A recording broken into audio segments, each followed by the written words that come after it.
बहुत बहुत धन्यवाद माननीय उपसभापति महोदय जी। मैं सबसे पहले तो इस बिल का मैं समर्थन करती हूं और माननीय ये बिल नहीं है, सॉरी इस अनुदान मांग की मैं समर्थन करती हूं मंत्र का चर्चा है, मंत्र का चर्चा। हाँ, सहमति प्रदान करती हूं और साथ में हमारे माननीय मंत्री जी को बहुत बहुत बधाई देती हूं। जिस तरह से माननीय मंत्री जी ने झारखंड के भोक्ता समुदाय के ऐसे जो बहुत लंबे समय से, जब उस समय में कांग्रेस की सरकार थी, तब से लगातार वो मांग कर रहे थे कि हमको अनुसूचित जनजाति में लिया जाए, और मैं इस नाते भी बहुत बहुत बधाई देती हूँ उस क्षेत्र के, झारखंड क्षेत्र के समस्त उस समाज के सभी भाई बहनों को और उस क्षेत्र के माननीय हमारे यशस्वी मंत्री जी को कि उन्होंने अच्छा निर्णय लिया। साथ में जिस तरह से हमारे पूर्व वक्तागण बोल रहे थे और हमारी अभी छत्तीसगढ़ से हमारी सहयोगी बहन बोल रही थी कि चूंकि मैं आदिवासी समाज से हूं और उस समाज की हम सबसे ज़्यादा अच्छे चिंता कर सकते हैं, मैं यशस्वी हमारे पूर्व प्रधानमंत्री जी अटल बिहारी वाजपेयी को धन्यवाद देती हूं कि उन्होंने यही भाव लेकर के जिस तरह से आदिवासी मंत्रालय बनाया और सबसे पहले आदिवासी जनजाति मंत्रालय में आदरणीय फग्गन सिंह कुलस्ते जी को, जुएल राव को केंद्रीय मंत्री बनाए, और जिसके कारण से लगातार हमारे भारतीय जनता पार्टी सरकार ने हमारे आदिवासी जनजातियों की चिंता की। माननीय उपसभापति महोदय जी, अभी मैं भाषण सुन रही थी। हम जिस तरह से सुबह उठते हैं और सुबह उठ कर के हम लोग सबसे पहले हम लोग शौचालय को जाते हैं, और वो शौचालय बनाने का भी काम यदि किसी ने किया है तो आदरणीय हमारे देश के यशस्वी प्रधानमंत्री ने किया है। हम यदि चाय बनाते हैं तो चाय बनाने के लिए सबसे पहले हम चूल्हा का उपयोग करते थे, और हम पहाड़ जंगल में रहने वाले ऐसे वनवासी क्षेत्र के हम भाई बहना हैं और हमारी बहन जी भी हैं, तो जिस तरह से वो अभी भाषण दे रही थी, तो सबसे पहले यदि हम उपयोग करते हैं तो माननीय प्रधानमंत्री जी के उस उज्ज्वला योजना के तहत पे गैस देने का काम किया, उसको हम लोग उपयोग करते हुए सबसे पहले हम लोग चाय पीते हैं। इतना ही नहीं, जिस तरह से माननीय प्रधानमंत्री जी ने जनजाति समुदाय के लिए चाहे वो स्वास्थ्य की सुविधाएं हों, अभी हमारे भाई सोलंकी जी कह रहे थे, स्वास्थ्य की सुविधाएं में लगातार मध्य प्रदेश की सरकार ने जिस तरह से, चाहे गुजरात की सरकार हो, आदिवासियों के लिए सिकल सील की एक बड़ी बीमारी। One second. Now it is about 6 o'clock, so I will have to take the sense of the House for extension of the session till such period the honourable member concludes her speech. Okay. Please continue. Please continue. तो जिस तरह से स्वास्थ्य सुविधाओं को लेकर के जनजाति समुदाय की चिंता हमारी सरकार ने की, और लगातार चाहे वो गुजरात हो, मध्य प्रदेश हो, चाहे वो उत्तर प्रदेश हो, पूरे देश में लगातार ये काम कर रहे हैं। इतना ही नहीं, शिक्षा की यदि हम बात करें तो ये बिल्कुल कड़ू सत्य है कि जिस तरह से 60 साल तक घड़ियाली आंसू बहाती रही कांग्रेस की सरकार ने, और वोट बैंक की राजनीति कांग्रेस की सरकार ने आदिवासियों के नाम से लगातार वोट लेते रहे, किंतु आदिवासियों के लिए ऐसे कोई गंभीर योजनाएं नहीं बनाई, जिसके कारण से हमारे जनजाति समुदाय के लोग सिर्फ जंगल पहाड़ में रह करके ही अशिक्षित के रूप में रहे। अभी हमारे कुछ वक्तागण कह रहे थे कि हमारे आदिवासी समुदाय के लोग शिक्षित नहीं हो पाए। ये बात सही है। जब भारतीय जनता पार्टी की सरकार बनी तब लगातार शिक्षा को बढ़ावा देने के लिए आदरणीय मंत्री जी के मार्गदर्शन पे जिस तरह से आज एकलव्य विद्यालय पूरे देश के लिए जनजाति क्षेत्रों में, हर क्षेत्रों में, जैसे मैं मध्य प्रदेश से आती हूँ, 89 ब्लॉक हैं, हर ब्लॉक में एकलव्य विद्यालय का निर्माण 38 करोड़ का जिस तरह से बन रहा है, मैं बहुत बहुत बधाई देती हूँ हमारे यशस्वी प्रधानमंत्री जी को और आदरणीय हमारे कैबिनेट मंत्री आदरणीय मुंडा जी को कि उन्होंने इतना अच्छा सोच बनाई। और इतना ही नहीं, आज देश विदेश में हमारे जनजाति समुदाय के बेटियां, हमारे जनजाति समुदाय के युवा आज विदेश में जाकर के पढ़ के आते हैं, और पढ़ के आने के बाद इस देश के लिए चाहे वो डॉक्टर हो, इंजीनियर बन करके आज सेवाएं दे रहे हैं। ये बहुत बड़ी बात है। इतना ही नहीं, माननीय उपसभापति महोदय जी, जिस तरह से हमारी सरकार लगातार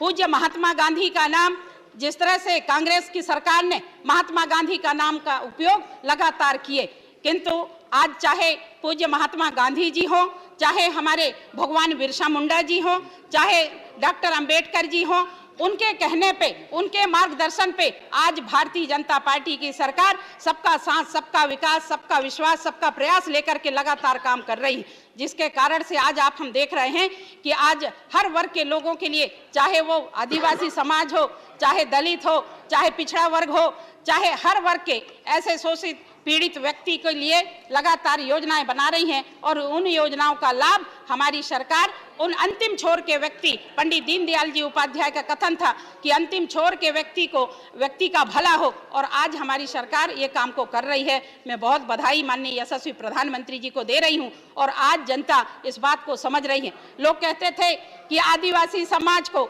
सिर्फ हम नशा में डाल दें और उसको छूट दे दें और इस नाते ये शिक्षित ना हो, ये जागरूक ना हो और मूल्य धारा से ना जुड़े, इस नाते इस तरीका से कोई ऐसी योजनाएं नहीं बनाते थे और यही लगता था कि यदि आदिवासी समाज जाग जाएगी तो आज देश का क्या होगा। और मैं माननीय प्रधानमंत्री जी को पूरे 12.5 करोड़ की जनता के ओर से बहुत बहुत बधाई देती हूँ कि माननीय प्रधानमंत्री जी ने हमारे आदिवासी समाज की चिंता किया और आज मुख्य धारा में जोड़ने का काम किए। मेरे भाई कह रहे थे कोई बकरी चराते थे, कोई तेंदुपत्ता तोड़ते थे। मैं भी एक साधारण परिवार से आती हूँ और साधारण परिवार आने के नाते मैं भी तेंदुपत्ता तोड़ करके, और जिस तरीका से हम लोग 4 बजे जंगल जाते थे और जंगल में जा करके और तेंदुपत्ता तोड़ करके लाते थे और ला करके हम लोग पूरा दिन भर हम गट्टा बनाते थे और ले जा करके और फड़ में जा करके बेचते थे। ये स्थिति हम लोगों की थी, किंतु माननीय प्रधानमंत्री जी ने और यशस्वी मुख्यमंत्री जी ने हमारी भावनाओं को समझे और समझे ही नहीं,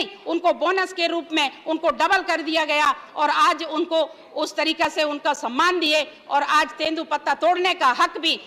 हमारे वनवासी समुदाय को दिया गया और तेंदुपत्ता तोड़ने से लेकर के उनको बेचने तक का अधिकार वन समितियों को दिया गया। ये बहुत बड़ी बात है, क्योंकि वही समझ सकते हैं, क्योंकि वो तोड़ते हैं। इतना ही नहीं, माननीय उपसभापति महोदय जी, जिस तरीका से माननीय प्रधानमंत्री जी ने लगातार हम सब लोगों की चिंता करते हुए, एक एक परिवार की चिंता करते हुए, बहुत से ऐसे परिवार थे जिनको खाने को अनाज नहीं हुआ करती थी, किंतु वैक्सीन के समय में 80 करोड़ परिवार को, उसमें अधिकांश 90% ऐसे हमारे जनजाति समुदाय के परिवार थे, उनको अनाज देने का काम फ्री में माननीय प्रधानमंत्री जी के मार्गदर्शन पे हुआ। इतना ही नहीं, हमारे यशस्वी मुख्यमंत्री जी मध्य प्रदेश के, उन्होंने अन्य योजना के तहत पे हर गरीब के घर तक राशन पहुंचाने का काम भी माननीय मुख्यमंत्री जी ने किया है। चाहे वो उत्तर प्रदेश हो, चाहे वो मध्य प्रदेश हो, लगातार, चाहे गुजरात हो, लगातार ये अनाज पहुंचाने का काम भी हमारे प्रधानमंत्री के मार्गदर्शन पे ये काम हो रहा है। इतना ही नहीं, जिस तरीका से आज भारतीय जनता पार्टी की सरकार लगातार विकास में काम कर रहे हैं, चाहे वो शिक्षा, स्वास्थ्य हो, पेयजल हो। हम लोग जब जंगल पहाड़ में रहते थे, पीने के लिए पानी नहीं हुआ करते थे, उस समय के हम सरकारों से पूछना चाहते हैं कि जो कहते हैं कि हम आदिवासी के शुभ चिंतक हैं, उस समय में हमारे आदिवासी समुदाय के लोग झिरिया पानी, नदी में पानी पीते थे, तालाब के पानी पीते थे, किंतु आज हमारे यशस्वी प्रधानमंत्री जी की देन है कि जल शक्ति योजनाओं के तहत पे आज घर घर तक पानी पहुंचाने का काम यदि किसी ने किया है तो ये भारतीय जनता पार्टी की सरकार ने किया है और हमारे आदिवासी समुदाय के भैया बहनों को एक अच्छी सुविधाएं जल की मिली है। इतना ही नहीं, आज हम देख पा रहे हैं कि जब हमारे आवास योजना, इंदिरा आवास चलती थी, उस समय में 6,000, 12,000, 20,000 रुपया दिया जाता था और जिस तरीका से एक मुर्गी के लिए एक छोटी सी झोपड़ी बनाई जाती थी, ऐसा वो आवास बनता था। किंतु मैं माननीय प्रधानमंत्री जी को आज धन्यवाद देना चाहूंगी कि माननीय प्रधानमंत्री जी ने 1,60,000 रुपया देने का काम किया और आज एक अच्छा चमचमाते हुए मकान उनको मिल रहा है। ये बहुत बड़ी बात है। और हर योजनाओं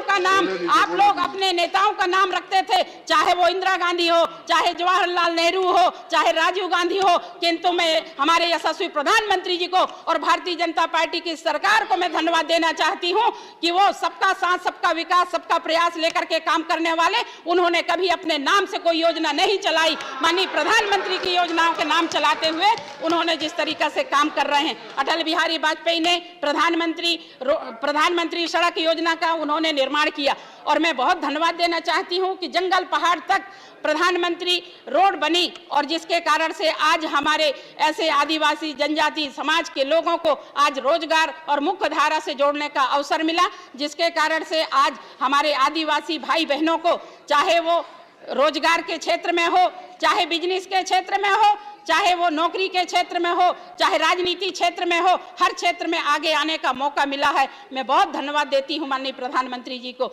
इतना ही नहीं, जिस तरीका से आज लगातार बिजली की बात कर रहे हैं, बिजली की बात कर रहे हैं, यशस्वी प्रधानमंत्री जी ने जब 2014 में जब शपथ लिए थे तो उस समय में उन्होंने लाल किले में उन्होंने ध्वजारोहण करते समय कहा था कि हम उन अंतिम छोर के रहने वाले भाई बहन जो दलित पीड़ित वर्ग के हैं उनकी हम चिंता करेंगे और जहां पे बिजली नहीं है वहां हम बिजली लगाएंगे। और मुझे बहुत प्रसन्नता होती है कि सौभाग्य योजना के तहत पे 3 करोड़ से ज्यादा परिवारों को उन्होंने घर घर तक बिजली लगाने का काम भी माननीय प्रधानमंत्री ने किया। यहीं तक ही नहीं है कि उन्होंने ये भी कहा कि जिस तरीका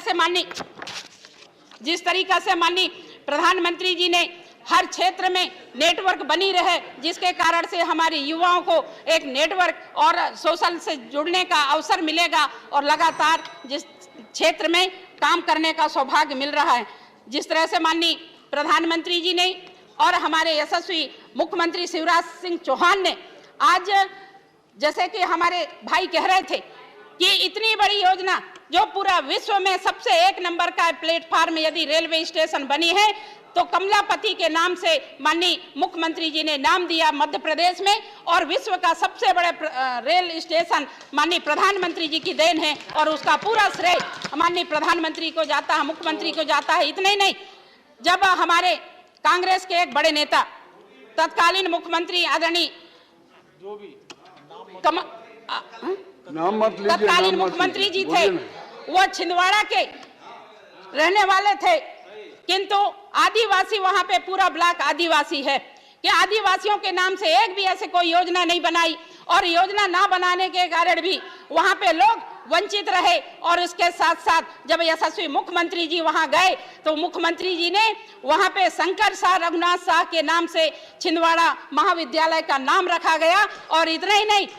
आज हर आदिवासी क्षेत्रों में स्वास्थ्य की सुविधाएं देने का काम भारतीय जनता पार्टी की सरकार ने की। और मेडिकल कॉलेज भी माननीय प्रधानमंत्री जी की देन है कि हर आदिवासी क्षेत्रों में मेडिकल कॉलेज भी खोलने का काम किया और उसके तहत पे मंडला में एक मेडिकल कॉलेज बनी, जिसके कारण आज हम सब लोग गौरवान्वित हैं और हर आदिवासी बच्चा सभी लोग भारतीय जनता पार्टी के आज अगुवाई कर रहे हैं। और उसके साथ माननीय प्रधानमंत्री जी के साथ पूरे कंधे से कंधे मिलाकर के आदिवासी समाज, पूरा देश आज प्रधानमंत्री भारतीय जनता पार्टी के साथ खड़ी हुई है और हमेशा खड़ी रहेगी। चूंकि हमारे भाई अभी कह रहे थे, ये वाकई में मैं दिल में हाथ रख करके कह रही हूँ कि जनजाति समाज में रहने वाले हर व्यक्ति आज यदि किसी को भगवान के रूप में मान रहा है तो वो आदरणीय नरेंद्र मोदी जी हैं, जो आदिवासी के हर मसीहा बन करके, भगवान बन करके आज आदिवासी समाज के भैया बहनों को आज योगदान दे रहे हैं। बहुत बहुत धन्यवाद।